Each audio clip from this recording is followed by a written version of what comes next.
Every turnover teaches you something, and it's usually the hard way.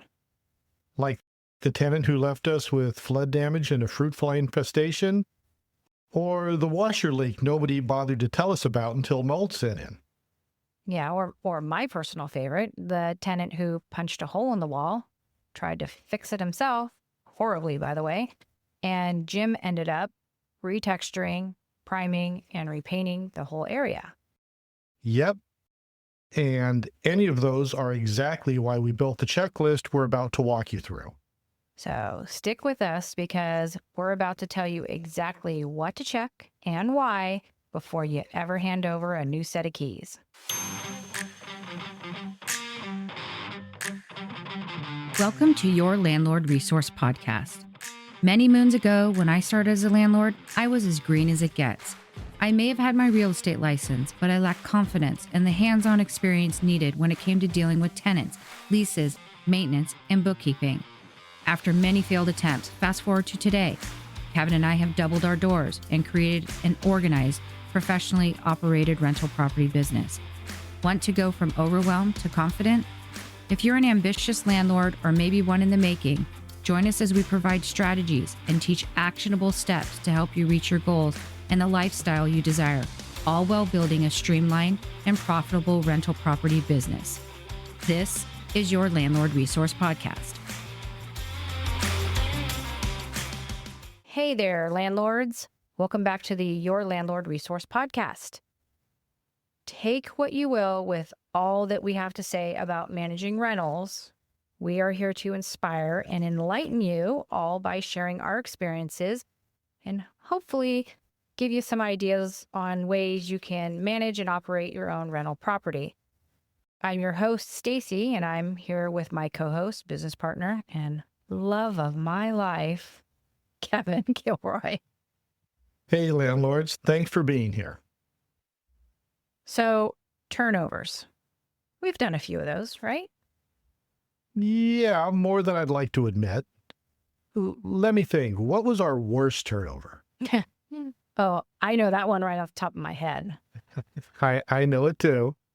The studio that had the flood and fruit fly infestation, and we had to have every single inch of it redone, right?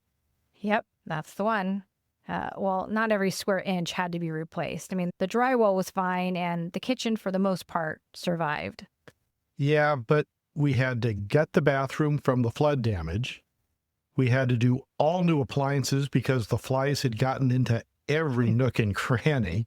I mean, the smell was horrendous. So we had to spend a small fortune on that special primer. And of course, all new flooring.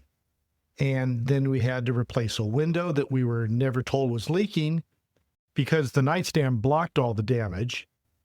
Let's see, of course, all new blinds, all new recessed lights, all new plugs and plates because, seriously, the flies were everywhere.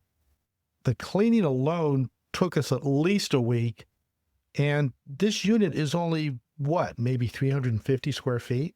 Yeah, it absolutely was our most nasty and by far most expensive turnover. And we've had others that were bad with damage, but not that bad. You guys, we've had units that, hand on the Bible, the outgoing tenant cleaned up so well that other than routine maintenance and inspections, turnover was done in one day. It was a long day, but it was done in one day. So, as you can tell, today we're talking about one of those unsexy topics that can absolutely make or break your bottom line as a landlord. And that's unit turnovers. So turnovers, which essentially is the gap between when one tenant hands you the keys and when the next tenant moves in. And it sounds simple on paper, clean it, fix it, rent it. But there's a lot more that goes into it, or should anyway. Yeah, and I'm sure that the landlords who have actually lived through one, they know it's never that simple. Like Kevin just mentioned, we had one unit that was a nightmare. And we've had them returned to us pristine. But most of them land right in the middle, meaning that they have some issues that need to be tended to, but for the most part, we can get them completely ready to lease within a few days. Exactly. But we do a lot of planning before we do that turnover work too. We do regular inspections, so we have copious notes on the unit's condition and what needs attention sooner rather than later. We plan out everything we can handle with our contractor, Jim, so he can gather all his materials needed for his part and can get into the unit as soon as we do our final move-out inspection and give him the all clear. He does all of his work before we do ours, so he can move on to the next project and we can finish the turnover checklist. And every day that unit sits empty, it costs money. You know, there's no rent coming in, but the mortgage, insurance, and utilities don't stop. So today we're walking through what actually needs to happen during a turnover. From the day the old tenant is out to the day you hand the keys to a great new tenant. We'll talk maintenance, paint and flooring, deep cleaning, and how to get the unit rented again fast. And just a little heads up, we're not spending a ton of time on the move-out inspection process itself today. We've got other episodes that go deep on that. Today is really about what you do once the unit is back in your hands. Yeah, because that part, the after, is where landlords either make their turnover too fast and miss issues that they should have resolved prior to somebody moving in, or they drag it out for weeks and they lose real money. And you guys, we've made both mistakes over the years, so we're speaking from experience here, not just theory. Now, before we get into the after move-out work, let's just touch quickly on where this all starts. In California, and this varies state to state, so please check your own local laws. In California, we're required to offer our tenant a pre-move-out inspection. That has to be offered to be completed at least 2 weeks before they move out. And the point of that inspection is to walk the unit with the tenant and show them anything that they could be charged for or that could come out of their security deposit. It gives them a chance to fix it themselves before they leave, so they're not surprised later. You know, that pre-move-out inspection, that's actually a nice thing to do for your tenant, honestly. Nobody likes surprise deductions from the security deposit. Yeah, exactly. Especially if it's something that they could have remedied themselves to avoid that charge. But once they've actually moved out, you do the real move-out inspection. You walk the unit and take photos of every single room, because those photos become your proof of condition. You're looking for real damage, like holes in the walls and broken fixtures, things like that. What you're not doing is charging for normal wear and tear. And that's things like faded paint from years of sunlight or small scuffs on the baseboards. That's just part of owning a rental. We're not going to spend any more time on that part today. We've already done an episode called A Guide to Move Out Procedures and Security Deposits. So if you want to learn more about that step, go give that a listen. And you can find that by going to yourlandlordresource.com/episode 7. And we'll go ahead and link that in the show notes for you as well. What we really want to dig into here today is what happens next. Because once that tenant is out and you've completed your final inspection, the clock is officially ticking. And that clock matters more than people think. Because every single day that unit sits empty is a day you're paying the mortgage, the insurance, the property taxes, maybe the utilities, with zero rent coming in to offset that expense. So for us, if the unit does not have plans for a big upgrade, our goal is to have that unit turned within 3 to 7 days. The faster and more efficient you are with your turnover, the more profitable your rental actually is over the course of a year. And this is where a lot of landlords either save themselves a ton of money or accidentally throw money away. So think of a turnover almost like a project with a deadline. You want a punch list, you want people lined up, and you want to move through it in a logical order so you're not doing things twice. Yeah, that's actually a really great way to put it, because we absolutely have had to redo cleaning when we found an issue after the fact. And then we had to clean that unit all over again once Jim was done doing his work. So honestly, as soon as the tenant gives notice, we review the inspection notes that we have on the unit. If we have any planned updates, like for instance, over the last few turnovers in Sacramento, we have upgraded the bathroom exhaust fans. And you might think that sounds crazy, but the previous owner, the builder who remodeled the whole building before we bought it, installed decorative exhaust fans, not the standard square plastic vent cover that you commonly see. This was a, well, for lack of better description, you know those booby lights that were common in the 90s? You can still buy them everywhere. They have a metal ring and a glass dome with a metal or a painted finial in the middle of the light, and it kind of looks like a nipple. This was one of those, with a cheap motor to pull the moisture up through the holes that were in that metal ring. It had one 60-watt light bulb for the light, but the issue was that metal finial that's in the middle. The moisture made it rust, and we got to a point where we couldn't get the glass off of the housing to clean the fan or change the light bulb, not to mention that the rust was just not a great look. So each time someone put in their notice, we scheduled Jim to get in there and change those out. And of course, while he had the ceiling opened up, that was our best time to install better lighting. So we had him put a recessed light above the shower so it wasn't so dark in there. And we removed the wonky vanity light that was partially hidden from the surface-mounted medicine cabinet.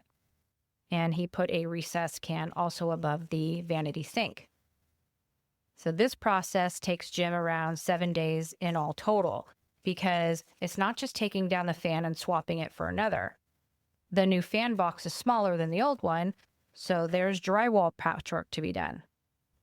Plus, our walls and ceilings are textured, so he has to match that. Then he has to prime it, and he has to paint the entire ceiling. And finally, he has to install the decorative parts of the fan and the recessed cans to finish out the job. Now, mind you, we also have to allow time for cleaning, because if you've ever done drywall work, you get that fine, chalky dust everywhere. And let me say that Jim uses plastic to close off the bath to the rest of the unit to keep dust to a minimum. And it still is insane the amount of dust that gets all over the kitchen cabinets and appliances. I mean, it's just everywhere. I know. It's awful. So for the most part, when he was doing those improvements, we didn't really dock an outgoing tenant on cleaning because we knew it was going to have to be cleaned well anyway. But anyway, let's move on. When someone gives a move-out notice, we review our notes to see what work needs to be done. Sometimes the appliances need to be replaced. Sometimes there's damage to the LVP flooring, and Jim has to go in and replace a few pieces. Sometimes there's a loose towel rod in the bathroom, or a window is hard to open, and Jim just needs to do some quick fixes. But having that punch list ready before the old tenant even hands you the keys is what separates a 2-week turnover from a 2-month turnover. We literally keep a running list on our phones for each property. So the second a tenant gives notice, we already know what that unit is going to need. So let's walk through that order, starting with the part that protects you legally and physically, maintenance and repairs. All right, maintenance and repairs. This is really the heart of a good turnover, and it's where we spend most of our time. I'd say it's Kevin's love language, but honestly, I think it's more mine. Oh, for sure. You guys, Stacy is already thinking about what she wants to do to a unit before tenants even reach that point of making the decision for their renewal or move out. For instance, we have that tenant in the 2-bed, 2-bath in Sacramento who's lived there like 13 years. Really, no sign of him going anywhere soon. He truly loves living there. But Stacy has been planning. I mean, to the point where she has considered bringing in an architect to change the configuration from 2 units that are 2-bed, 2-bath to 4 units that are either all 1 bed, 1 bath, or maybe a combination of a couple studios and a couple 1 bedrooms. You know, she grew up around construction and knows how to do a lot of things. So maintenance and planning, I mean, it's her jam. But anyway, back to what we do. First thing we do every single time is check the safety of the unit. That includes the smoke detectors and carbon monoxide detectors. We test every single one and usually put in fresh batteries if it's been more than 8 to 9 months since the last changeout. And you guys, this isn't optional. In a lot of places, it's the law that they have to be working before a new tenant moves in. Now, what we do is put the date of install on all our batteries, and then we take a photo of those batteries in the unit before we close it up. And we do this for 2 reasons. We read once that doing this covers your butt in case there's a fire and the tenant claims the smoke detector wasn't working. That date shows when you serviced it last, and that there's a high probability it was working at that time.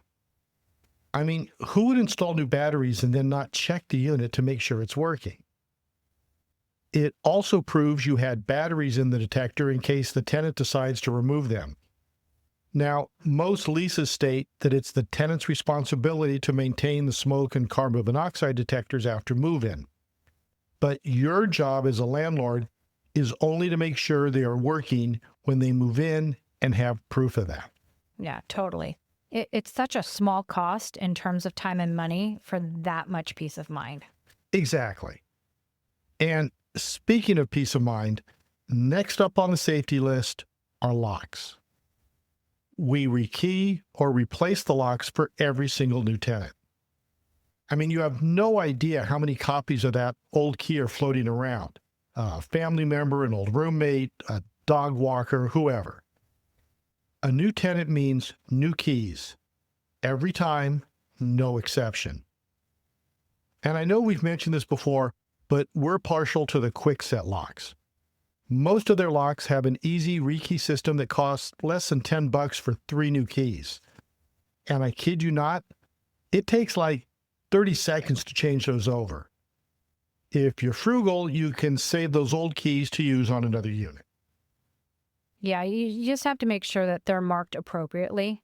You know, we ended up with a bag of old keys here, and we ended up just having to toss them. So use a Ziploc or like a twisty tie, or buy a small box of those like little white paper key rings that you can write what unit that they came from and when. That way you can track it a little bit better. But anyway, we'll link that quick set rekey set that we use in our show notes, along with a video that shows how to do it. So if you have quick set locks, you can rekey them yourself and not have to hire someone to change the whole lock set out, or even a locksmith just to rekey it for you. Using quick set locks can save you hundreds of dollars should you have to hire someone to do that work for you. And to finish up safety, you want to make sure that all doors lock properly. You also want to make sure that all of your windows open for egress. And in case you're not aware of what that term means, it means that the window needs to open so someone can crawl out of it in case of a fire or an emergency. All windows should be able to open in bedrooms and living areas that are not near an exit. And if you provide fire extinguishers, you need to make sure that they are charged and in good working order. Some cities require all rentals, but I'm fairly sure that if you own a multifamily property, you have to have your fire extinguishers serviced annually. So make sure you're following the law there. If you provide a fire escape ladder for your units that have a second story, check those to make sure they're still in good working condition. If your building has a fire escape attached to the building, you absolutely want to make sure that it's in good working order. No rust, no dry rot, and the access to them is open and clear. And if your rental includes a working fireplace, check to see that the damper opens and closes, the doors or screen in the front of the fireplace works, and that there are no cracks in the inside. I think the rule of thumb is that a fireplace that is actively used should be cleaned and inspected by a professional every 5 years. If you have gas running to your unit, make sure you have a gas shutoff wrench at the meter or shutoff valve in case of an emergency, and then take a photo of it. Check that your gas valves to the stove, dryer, heater, boiler, and water heater are in working order. Not once have we found anything, but we have had one to a stove fail during the tenancy. You guys, we will link the products discussed here in the show notes. The quick set rekey set, the fire escape ladder, and the gas shutoff valve. These are things that don't really cost much, but they bring big peace of mind. All right, so after the safety check, go through and fix the little things. Patch every nail hole, tighten every loose cabinet hinge, door handle, toilet paper holders, and towel bars. These things may seem small, but a new tenant notices them immediately, and honestly, so does your next inspection. Yeah, it's those little details that make a unit feel cared for versus feeling tired and used. And I will tell you, it's those little touches that create a better living environment for your tenants, because they're just going to call you later to come and fix it. Do it during a turnover so you don't have to go back and they don't have to feel frustrated enough to call you. Right. And then you're going to want to check and refresh the seals. If needed, the old caulking around the tub and the sink gets pulled out, and then I put down a new fresh line. It's a cheap fix, but it makes the bathroom look brand new, and more importantly, it keeps the water from getting behind the tile or under the tub where you really don't want it. And that leads right into leaks in general. Now, this is the step I think that gets skipped the most, and it's the one that has absolutely saved us before. We check for leaks everywhere, around toilets, under every sink, around windows and doors, and if I can get my eyes on the roof, we're going to check that too. A slow leak you catch during turnover is a quick fix. A slow leak you don't catch becomes mold and rot and a 5-figure repair bill down the road. We had a tenant that had a washing machine leaking that went unreported. And when they moved out, that delay cost us thousands of dollars for remediation. We had to do new carpet. We had to replace some of the LVP flooring. Some parts needed a new subfloor, and mold led to drywall removal and replacement. Water intrusion is brutal. I'll also mention this is a great time to test every outlet and light switch in the unit and check the water pressure in every sink and the shower. Little electrical or plumbing quirks are way easier to deal with when the unit is empty than after someone's already living there and then reporting it to you piecemeal. Plus, it saves you from getting 3 separate maintenance calls in the tenant's first month, which honestly does not leave a great first impression. Exactly. Catch it all at once, fix it all at once. And last on our maintenance list, we always look at preventative and deferred maintenance. Is there anything on this property I've been putting off because the tenant was living there and it wasn't urgent? Much like the exhaust fan replacement we did in each unit. Turnover is your window to knock that stuff out without working around anyone's schedule but your own. So think about if your water heater is getting old, or maybe your HVAC is due for service. This is the time to do those things. Yeah, maintenance really is the backbone of the whole process. It's also the number one reason why tenants move out of a unit. That and the noise or relocating are the 3 most common non-renewal reasons noted. Not for us. The reason our tenants move out is usually because they're moving out of the area, maybe moving in with someone else, or they're buying a home. And most are actually sad to leave. I will say this, We would rather spend an extra couple of hours on a thorough maintenance walk than get a call 3 weeks after a new tenant moves in about something I should have caught. Those calls are always the more expensive and honestly more embarrassing. So just take the proper time to do it right the first time. Now, once the safety and maintenance checks are completed, it's time to make the unit look good. Okay, so paint and flooring.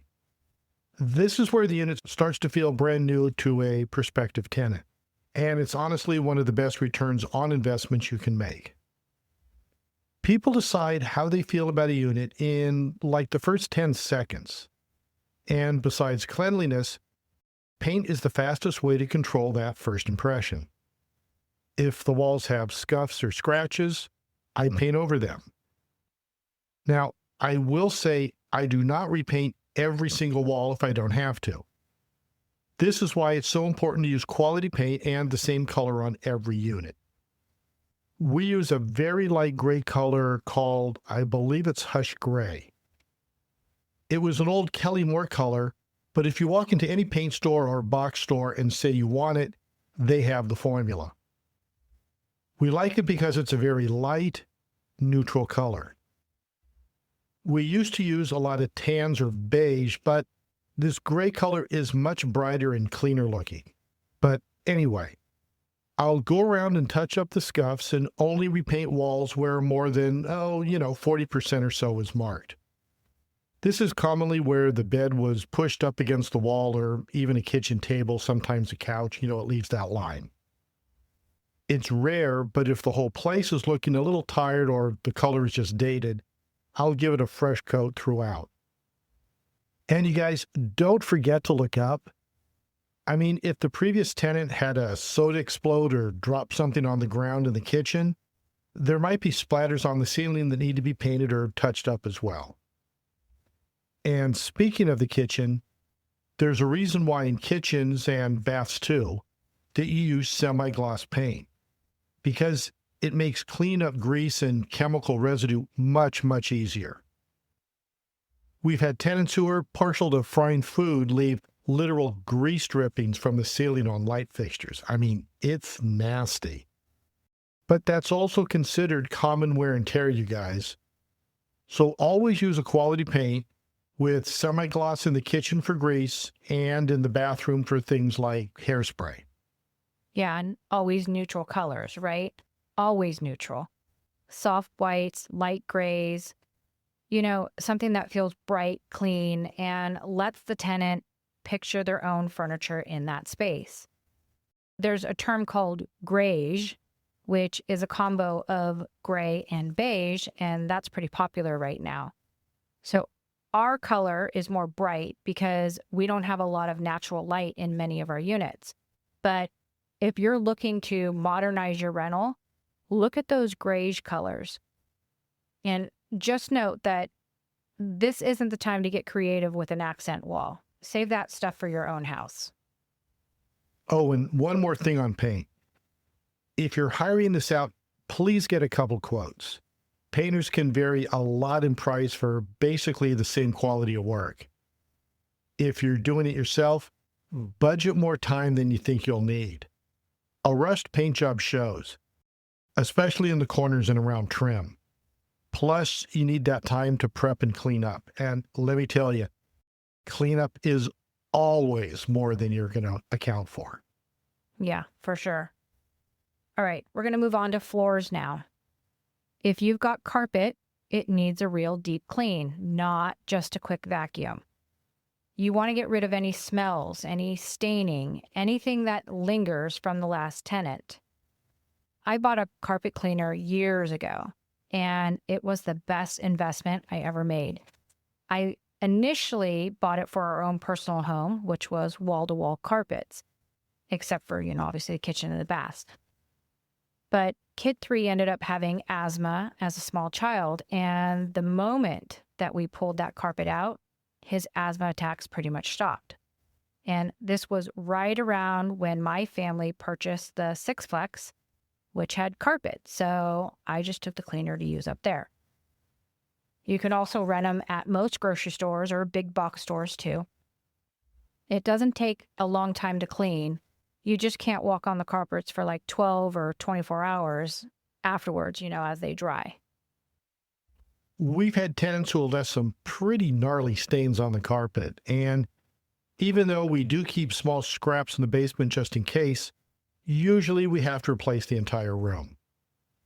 Stains commonly happen where people walk most, so replacing a section in an area that is already kind of worn might show more than the stain itself. It's also why we usually opt for darker, more taupe-like colors, like taupe-colored carpet that is not a solid color. Often, it has a blend of taupe, beige, black colors, stuff like that really helps stains disappear. Yeah, and like you said, sometimes cleaning isn't enough and you actually just have to replace the whole carpet. So carpet typically lasts somewhere between 5 and 15 years, depending on the quality and honestly how hard it was used. So if you're coming up on a turnover and the carpet is at the end of its life, just replace it rather than trying to squeeze one more tenant out of it. And when you do replace it, do not skip on the pad underneath. When we replace carpet, we always use an 8-pound pad, not the cheaper, thinner stuff that the builders use. Because a heavier pad extends the life of the carpet itself because it's absorbing more of the impact from the foot traffic. So the carpet fibers don't break down as fast. And also just feels better underfoot. And that's a small detail that a tenant genuinely notices when they are walking through for the first time. And for us, we have 2 levels to all our rentals. So that thicker layer helps with the noise between the upper and the lower units too. It's a good example of spending a little more upfront to save money over the life of the flooring, plus reducing noise issues. Yeah, exactly. And that mindset, spend smart now to save later, honestly, it applies to almost every decision that you make during a turnover. All right, for hard flooring, you want to vacuum them thoroughly. Get into those corners and along the baseboards where that dust and grime can build up. Use a rag to clean the top of the baseboards too. And I'd say now is the time to mop, but honestly, mopping the floors is one of the last things that we like to do. If you've got hardwood or laminate flooring, check for any spots that are peeling or warped or separated or scratched up pretty badly.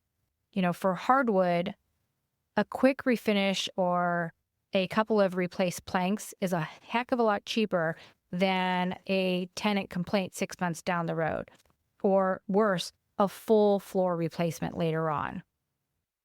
Once the paint's dry and the floors are done, now it's time to get into deep cleaning that makes the whole unit shine. All right, deep cleaning. This is the step that turns the unit from fixed up into genuinely move-in ready. And this, according to Stacy, is also the most important part. You're absolutely right. And I've said it many times, but a super clean unit makes a huge difference on whether someone is interested in learning more or turning around and walking out. And I completely agree with you on that, because when I do showings, I cannot tell you how many, but easily most who walk through comment on how clean the unit is. And I do believe when prospective tenants walk through and they see how clean the unit is, they will subconsciously have an understanding about how we care for and maintain the property on a regular basis. I mean, that might be wishful thinking, but I think it does help. I also think when it comes to cleaning, it starts in the kitchen. We wipe down the inside and outside of the fridge, and I mean, we remove all the shelves and the drawers, and we clean those in the sink and wipe down the entire inside of the refrigerator. You would be shocked at how much stuff drips down the back and into the bottom of a refrigerator. I mean, it's pretty gross, man. Freezers are a little tougher unless you unplug it, which, to get behind it and clean the dust and lint from the condenser coils, Sometimes you need to do that anyway. But to clean the freezer, just use a super hot towel and wipe any gunk left in there. We also do the oven and stovetop and every cabinet inside and out. If there are wood cabinets, we'll oil them and clean them with that orange oil. It really brings back the shine and makes them look almost new again for practically no cost. Yeah, I think people underestimate how much the kitchen affects a tenant's whole impression of the unit, because it's usually the room that people spend most of their time looking at during the showing. After that comes the bathrooms. We sanitize everything. Scrub the toilet, the shower, the sink, top to bottom. A bathroom that smells clean and looks spotless tells a tenant that you take care of this property. And it really does set the tone for how they're going to treat it as well. We get up on a ladder and we vacuum and clean the vent holes for the exhaust fans too. So, like the condenser coils behind the fridge and the air filter for the HVAC, you have to keep the vent holes clean so the motors can run well and for a long time. It severely lowers the lifespan of your appliances and your mechanicals if you do not keep the vents clean and the airflow flowing freely. One thing that I will say about offering tenants a clean unit is this. I know that I have put my best foot forward in making sure that this unit is of a standard that I would like myself. Now, I know a lot of guys out there may not care so much about cleaning. Then hire someone to come in and do a unit turnover clean. There is not one surface that we do not touch. Windows, window tracks, the blinds, all those are wiped down. Light fixtures, ceiling fan blades, crown molding, baseboards, all wiped down.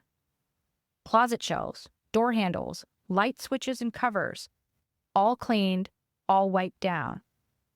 If it could be touched or used by someone, it is cleaned. And maybe this all sounds extreme, but guess what? When a tenant finally moves out of our unit, there is no question on whether they have to clean it. They received it spotless, and they need to return it to us the same way. And for the most part, most of our tenants do. And once we got lucky when a tenant asked to use our cleaning person to do the final cleaning on their place. And because we scheduled her on this tenant's behalf, we were able to hold her off a week so that Jim could get in there and do his work before the cleaning. So that all I had to do was a little paint touch-ups and clean carpets. That place was turned over with improvements within, I believe it was 10 days. Yeah, that was really nice. It's very rare when it happens and it works out, but it made such a big difference for us. Because there's nothing worse than a tenant cleaning really well, and then Jim goes in and does all his things he needs to do and makes a mess. The cleaning that they did was really for nothing. I mean, not all is usually lost, but at least in the areas where he's working it is. Yeah, I think that's happened 1 or 2 times between Sacramento and Idaho. Okay, after the deep cleaning, we move through the final touches. And honestly, this is the list that separates an okay turnover from a great one. We've already mentioned cleaning windows and lights and replacing the air filters in the HVAC system. And I know Stacy already mentioned this as well, but a dirty air filter is such a small thing. However, it affects air quality and how efficiently the system runs. So spend the 10 or 15 bucks and put in a fresh one, please. Yeah, and we do a few little extras too. Right, like to replace the batteries in the thermostat. Put in fresh bulbs throughout. And we always leave a fresh roll of toilet paper in each bathroom. Yeah. We bought some of these for the midterm unit, but we have these little stickers that we put on the seam of a new roll of toilet paper. And I think it says welcome with has some little like green vines or something on it. I'll link them in the show notes if you want to check them out. But it lets them know that the roll is new and not tampered with. And we used to just put rolls of toilet paper with the welcome gift. But once we got the stickers, I thought it would be nice just to leave them in the bathroom. So, when they got to go, everything's all set in the bathroom. which this is what we do in the midterm rental unit. And we also like to leave a small welcome gift for a new tenant, nothing extravagant. We leave a roll of paper towels in case something spills during move-in, a couple bottles of water in the fridge, some chips, some trail mix, and a couple protein bars. Let's see what else. We also leave a blue scrubby sponge that won't scratch appliances if they use it to clean, and some extra wall paint in a touch-up cup with a cheap 2-inch paintbrush in case they scuff the wall. And for those of you who are unfamiliar with touch-up cups, those are, for a lack of a better way of describing them, like a shaker bottle that you use for protein drinks. They hold a couple cups worth of paint and has a little ball in it, so when you shake the paint, it mixes it up really well. Comes with a label, so we put the paint color name and where it can be used. And we had to start doing that because one of our last tenants mistakenly used flat paint in the bathroom, and Kevin ended up having to repaint the whole wall. So now we label it Hush Gray Flat, and then we put on the label, do not use in kitchen or bath. So we'll link those touch-up cups in the show notes. Surprisingly, our tenants use it more often than not. And then along with those items, we also have our unit binder. And all that is a binder filled with information specifically about the unit and the building. So think where the different garbage bins are located and the lock codes to open them. And where can they find the cushions for the couches on the back patio?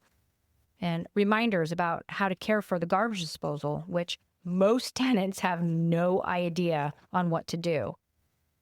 Let's see, what else? I use QR codes to link them to the use and care manuals for all the appliances. And of course, there's contact info for both Kevin and myself with the mailing address in case they have to send in their rent via snail mail. But all of that starts the relationship off on a really positive note. Yeah, it may be a small gesture, but it does go a long way. It tells them from day one that we're landlords who care about the details, and that mindset carries through the whole tenancy. Right. And I think that's important. And yeah, it's a business, but I've often said that those who run a good business show that they care about their best clients. And this is how we start the tenancy off, letting them know we do care about their living experience in our unit. Oh, and one more thing. Don't forget the outside either. If there's a patio, a balcony, or a garage, those need attention too. So sweep them out, hose down the patio if it needs it, and make sure that the garage is empty and clean. Not still full of the last tenant's leftover junk or your tools and your materials. Remember, the first impressions start before someone even opens the front door. So once the unit is clean, fixed, painted, and stocked with those little details, you're basically ready to think about getting that next tenant in the door. All right, the last piece of the puzzle, getting ready for the next tenant. And honestly, this can start before the old tenant is even fully out. And I'll be honest, we're not really fans of that. But a lot of landlords do start their marketing before the last tenant leaves to get the ball rolling. And technically, as soon as you know a tenant is leaving and you've got a move-out date, you can start advertising. You obviously want to be respectful of the current tenant's privacy, but there's nothing stopping you from prepping your listing, writing out your description, and using previous done photos for your ad. That overlap is huge for cutting down vacancy time. It really is. And speaking of photos, we've actually got a whole episode on this. It's episode 124. It walks through exactly how to shoot rental property photos that get attention. So if you're in a position where you're doing updates and need to do new photos, check that episode out for my best tips. I just want to circle back to why we don't advertise before the tenant moves out. Once in a while, the tenant has to extend their move-out date. So if you already have that place listed and the week before the tenant is due to move out, they come and ask for an additional week or even a month, You have to go and take that ad down and then communicate with all those interested parties that it's no longer available as planned. On the flip side, many times we end up having more work to do than anticipated. Sometimes it's deciding to get all new carpets. Sometimes it's new appliances. Sometimes it's that we just can't get in there right after move out to do any of our work, and it has to sit for a couple weeks. So our policy is to wait and see how each move out goes.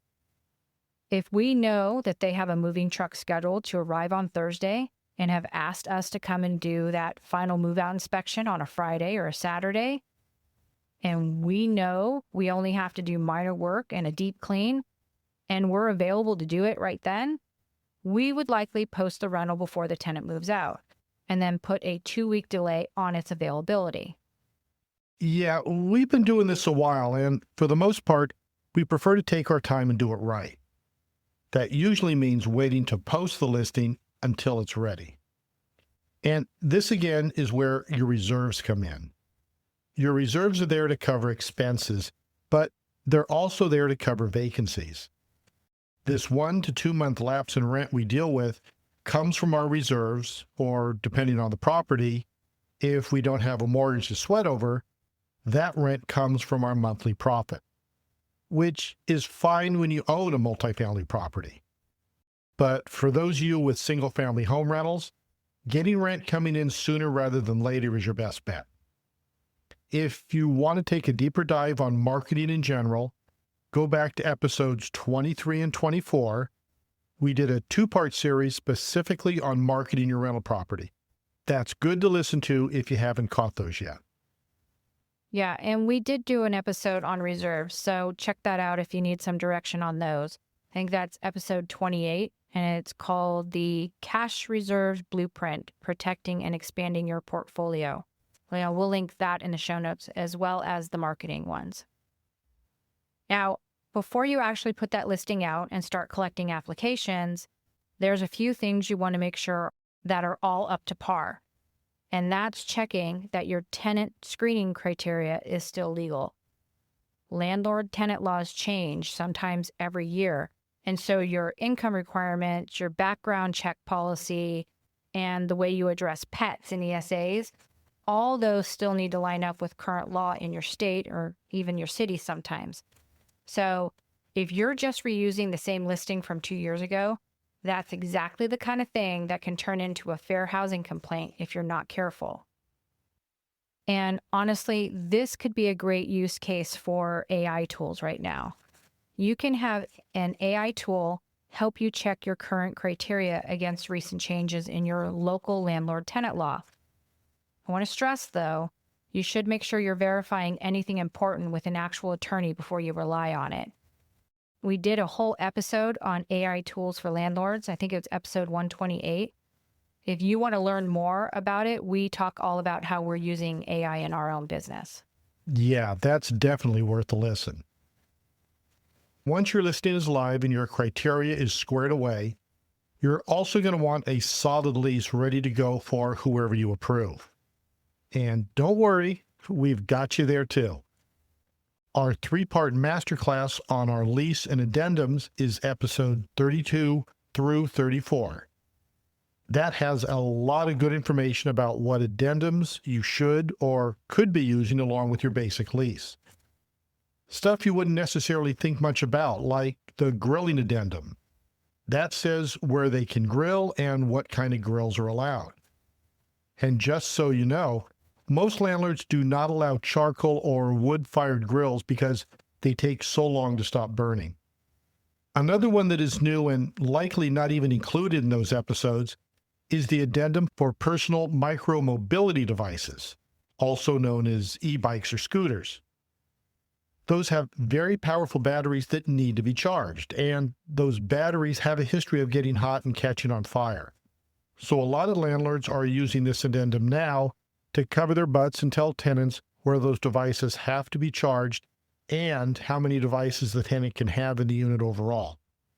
Again, another good thing to throw into AI and ask them about before approaching your lawyer and paying them hundreds of dollars to review your lease. And if you want to stay ahead of turnovers like this one in the future, go check out episode 55. That one's all about preventative maintenance and how it saves you from big turnover surprises down the road. Again, all of these episodes we've mentioned will be linked in the show notes so you can jump right to them. And one more thing before we move on. Once you do have an approved applicant, don't let the lease signing drag out. Have the lease ready to go so you can move straight from approval to sign lease to move in without losing a lot of days in between. Because every gap in that chain is a gap in your rent roll. Lock them in, even if they're not moving in for a couple weeks. All right, so let's recap real quick here. Maintenance and safety first, locks, detectors, leaks, the stuff that protects you and your tenant. Then paint and flooring to make it look fresh. And Stacy's favorite part, deep clean every corner so it feels genuinely move-in ready.